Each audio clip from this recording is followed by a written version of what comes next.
तो इसके पिछले 4 पार्ट कंप्लीट हो गए हैं, आज ये 5वां पार्ट है। ये आईसीएफ के पूरे सवाल जवाब है, पीडीएफ है। तो जो अभी ये चल रहा है अंडर गियर एंड बोगी चल रहा है। पिछले पार्ट में हमने इसमें से लगभग 38 सवाल ले लिए थे, आज हम उसके आगे देखेंगे। सवाल नंबर 39 देखेंगे। सवाल number 39, diagonal gauge for BSS bracket of 13 ton bogies. 13 ton bogie के बीएसएस ब्रैकेट के लिए जो डायगोनल गेज होता है वो पूछा जा रहा है, कितना होता है। तो ये होता है 2573 plus minus 1.0 mm, 2573 mm। Option में देखें तो ऑप्शन राइट होगा ऑप्शन बी। सवाल number 40, diagonal gauge for suspension strap of 16.25 ton and 13 ton bogie. 13 ton और 16 टन बॉगी के सस्पेंशन स्ट्रैप के लिए डायगोनल गेज कितना होता है, और ये होता है 876 प्लस माइनस 1 mm। ऑप्शन में देखिए तो ऑप्शन इसका राइट जो होगा वो हो जाएगा डी ऑप्शन। सवाल number 41, diagonal gauge for BSS bracket for of 16 ton bogies. 16 ton bogie के बीएसएस ब्रैकेट के लिए डायगोनल गेज कितना होता है, ये हो जाता है 2629 प्लस माइनस 1 mm।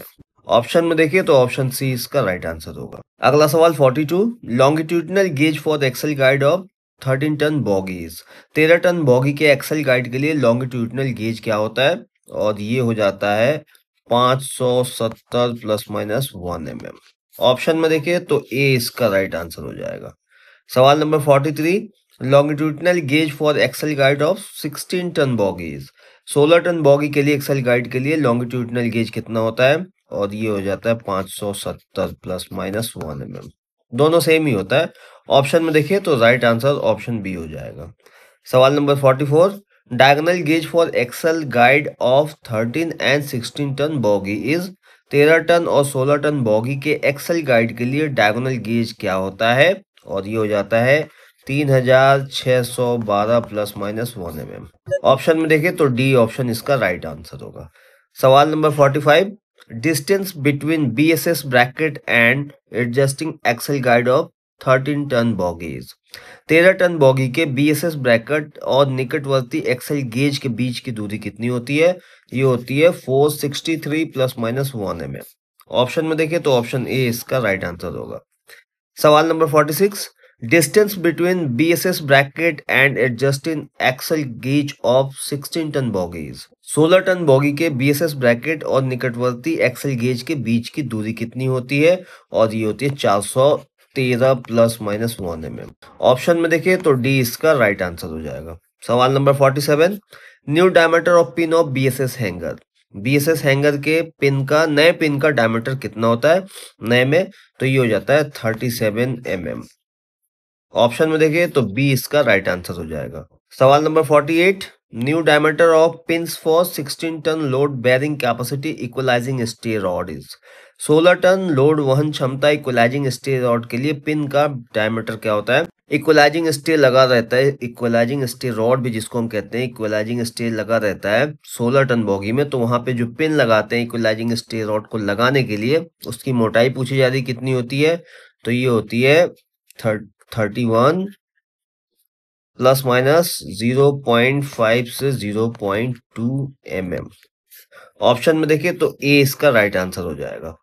सवाल number 49, all the hanger should be tested to tensile load of. सभी हैंगरों की जांच डैश टेंसाइल लोड के लिए की जानी चाहिए। कितने लोड से की जाती है, 8 टन। राइट आंसर हो जाएगा ऑप्शन बी 8 टन। सवाल number 50, inside distance between horizontal bearing arms of BSS hanger is. BSS hanger के हॉरिजॉन्टल बेयरिंग आर्म के बीच के अंदर की दूरी कितनी होती है, ये होती है 384 mm। ऑप्शन में देखें तो डी इसका राइट आंसर हो जाएगा। सवाल number 51, thickness of vertical arm of BSS hanger is. BSS hanger के वर्टिकल आर्म की मोटाई कितनी होती है, तो ये होती है 25.5 mm। ऑप्शन में देखें तो ऑप्शन बी इसका राइट आंसर होगा। सवाल number 52, horizontal bearing surface of BSS hanger is. BSS hanger के हॉरिजॉन्टल बेयरिंग सतह कितनी होती है, और ये हो जाती है 42 mm। ऑप्शन में देखिए तो ऑप्शन ए इसका राइट आंसर होगा। सवाल number 53, the maximum diametrical clearance between the pin and bushes is. Pin और बुश के बीच में अधिकतम डायमेट्रिकल क्लियरेंस कितना होता है, तो ऊपर भी हमने देखा था 1.5 mm होता है। Right answer option B. सवाल number 54, the maximum diametrical clearance between the lower spring seat and guide bush should not exit at IOH। IOH में लोअर स्प्रिंग शीट और गाइड बुश के बीच अधिकतम डायमेट्रिक क्लियरेंस डैश से अधिक नहीं होना चाहिए, और ये होता है 1.6 mm, इससे अधिक नहीं होना चाहिए। ऑप्शन में देखें तो राइट आंसर हो जाएगा इसका ऑप्शन सी। सवाल number 55, minimum clearance between the lug and bottom of safety strap is.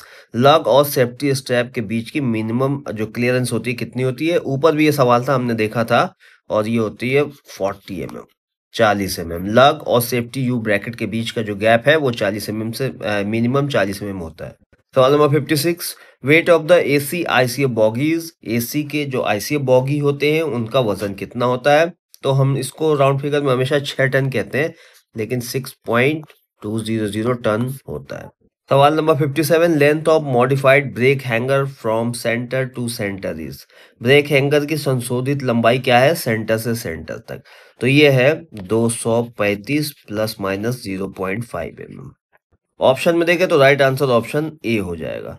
सवाल number 58, wear limit of equalising step in is. Equalising step in की घिसाई की सीमा कितनी है? वियर लिमिट कितनी होती है? तो 1 mm होती है, 1.0 mm, 1 mm। ऑप्शन में देखें तो ऑप्शन ए इसका राइट आंसर होगा। सवाल number 59, what is the position of equalising stay rod between part is it fitted.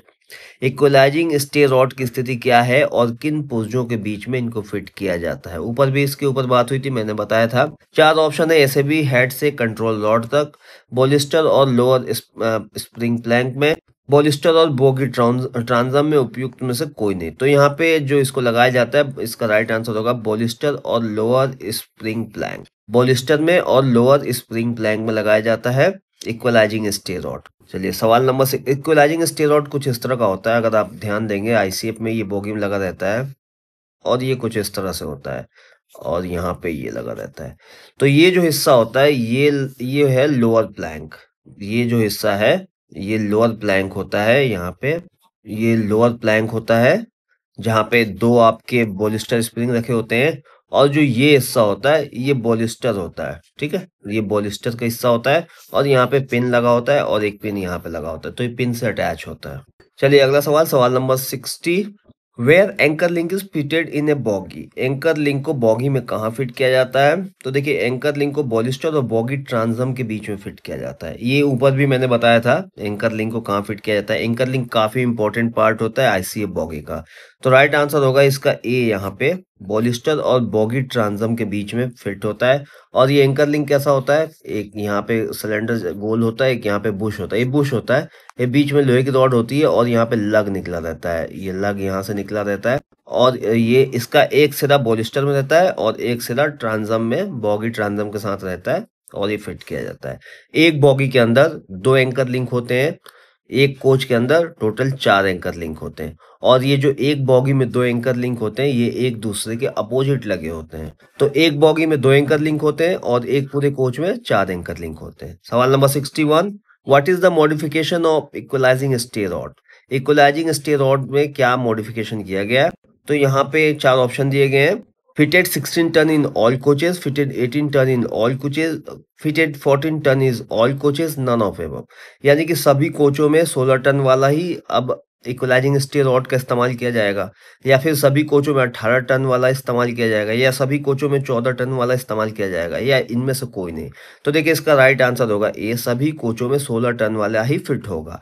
यानी कि इक्वलाइजिंग स्टे रॉड को ऐसा बनाया गया है कि अब ये 13 टन और 16 टन वाली बात नहीं रहेगी। जो भी इक्वलाइजिंग स्टे रॉड है वो 16 टन कैपेसिटी वाला है, और उसको हर बॉगी में 16 टन वाला ही लगेगा। तो मॉडिफिकेशन के बाद ये चीज हो गया। सवाल number 62, the colour code of helical spring of ICF बॉगीज। ICF boggy का जो हेलिकल स्प्रिंग होता है उसका कलर कोड पूछा जा रहा है कि कौन कौन सा कलर होता है। तो देखिए 3 कलर होता है, पीला, नीला और हरा। ऑप्शन में देखें तो ए इसका राइट आंसर होगा, पीला, नीला और हरा। और ये प्राइमरी और सेकेंडरी दोनों स्प्रिंग के लिए सेम कलर कोड होता है, पीला, नीला और हरा। चलिए सवाल number 63, What type of Excel guidance arrangement used in ICF RCF bogie? ICF RCF bogie में प्रयुक्त कौन कौन से एक्सेल गाइड की व्यवस्था होती है? किस तरह के एक्सेल गाइड की व्यवस्था होती है ICF RCF बोगी में? चार ऑप्शन है। ऑयल कैंपिंग है, telescopic axle guide with oil damping है, वर्टिकल ऑयल डैम्पिंग है और न्यूमेटिक एक्सेल गाइड है। तो जो राइट आंसर होगा बी होगा, telescopic axle guide oil damping. Right answer B हो जाएगा यहाँ पे, telescopic axle guide with oil damping. सवाल number 64, between what crown clearance A is measured? किनके बीच में क्राउन क्लियरेंस ए को मापा जाता है? तो इसका जो राइट आंसर होगा होगा एक्सेल बॉक्स और क्राउन बोल्ट। एक्सेल बॉक्स और क्राउन बोल्ट के बीच का जो गैप है उसको क्राउन क्लियरेंस ए कहा जाता है। तो राइट ऑप्शन हो जाएगा C, between axle box crown and crown bolt. Axle box crown और क्राउन बोल्ट के बीच में क्राउन क्लियरेंस ए मापा जाता है। कितना कितना होता है ऊपर मैंने बताया, अगर आपने नहीं देखा है तो पिछला वीडियो जाके देख लीजिए। सवाल number 65, one of the function of anchor link.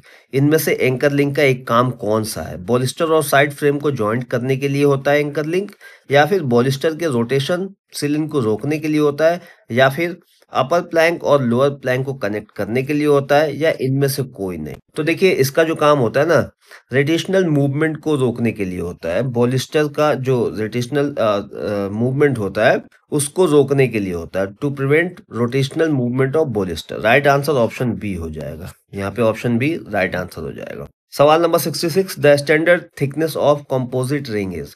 Composite ring जिसका इस्तेमाल किया जाता है आईसीएफ बोगी में, उनका स्टैंडर्ड थिकनेस क्या होता है? जो होता है 6 mm। ऑप्शन में देखें तो सी इसका राइट आंसर होगा। सवाल number 67, in SLR SDC coaches the crown clearance between the axle box crown and the bogie frame is. SLR SDC कोचों में एक्सेल बॉक्स क्राउन और बॉगी फ्रेम के बीच का जो क्राउन क्लियरेंस होता है वो कितना होता है? 48 ± 3 mm ये होता है। तो ऑप्शन में देखें तो ऑप्शन बी इसका राइट आंसर हो जाएगा। चलिए यहां से खत्म हो गया हमारा एक्सेल बॉगी।